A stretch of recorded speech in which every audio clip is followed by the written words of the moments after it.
Bad boys, bad boys. Hey, what she gonna do? What she gonna do when we come in?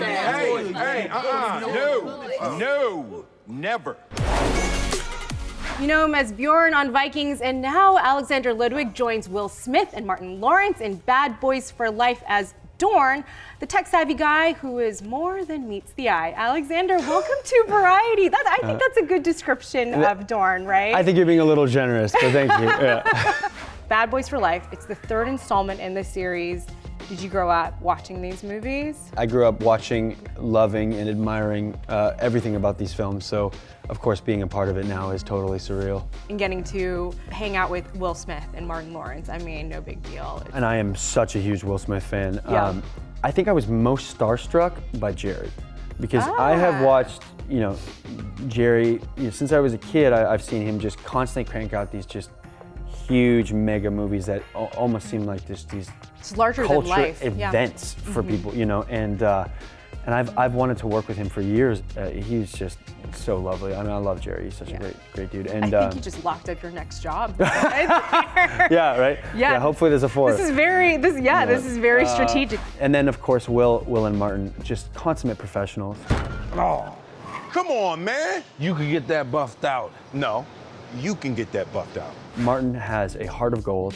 He's one of the most wonderful human beings, truly, that I've ever met. And Will, who is such a formidable human being. I mean, created this gym for all the cast and crew to use whenever they want, equipped with a cryo freeze, a pool. What? Like, I mean, it was insanity. The Ammo team, yep. And it's Vanessa Hudgens and Charles Melton. Is this the new generation of Bad Boys? Oh my gosh. So I've, can't believe how much I've gotten that question. Yeah. There is no Bad Boys without Will Smith and Martin Lawrence. I think we can all say, like they are the gods of this franchise, and nobody could ever take that away from them. I'm retiring. What happened to Bad Boys for Life? In success, my hope is that we get to continue being a part of this world in any capacity. The Ammo team is an amazing part of the film, and I think it really was strategic and smart to bring another energy to it. Yeah. The old school versus the new school. So like I mentioned, you played Dorne, who is, I mean, he's like the tech guy. Dorne, give me a floor plan satellite image. We'll have eyes on the outside and on the inside. What I loved about Dorne is that he's such a paradox as a character. He is this sweet, charming beast of a human being with a great heart. I really wanted to do right by him and that character, and I knew the only way this joke was really going to work is if I was massive. Because the bigger he was, or like the more capable of being a beast in the field he was, the funnier it was. I thought that he was in the van. I worked with Dwayne Johnson when I was 16 years old, and I haven't seen him for years. But if there's anybody to ask about working out or how to get big quick, I think he's probably the right guy to talk to. So I shot him an email, and he responded to me with a huge congratulations, and B, with an entire workout plan. And I mean, for one of the busiest guys, if not the busiest guy in Hollywood, what a tremendous. And how closely have you followed that since? Oh, for the whole film, I followed it. Oh, absolutely. But ever since? Ever since? Oh, it's all gone out of the window now.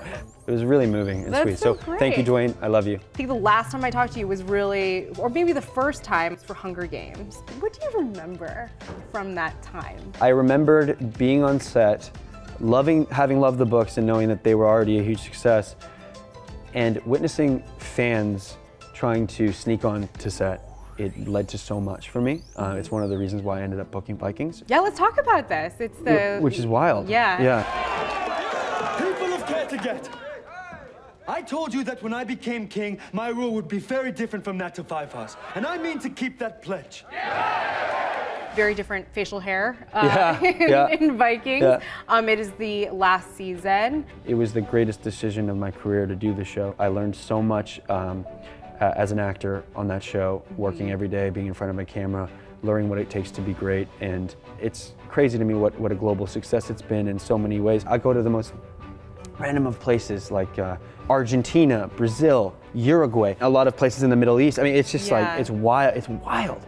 To me, that's a huge success to see that kind of a show has been able to transcend borders, You also last year spoke very openly about your recovery journey. Yeah. And I'm curious as to, you know, what was the right time for you to talk about that?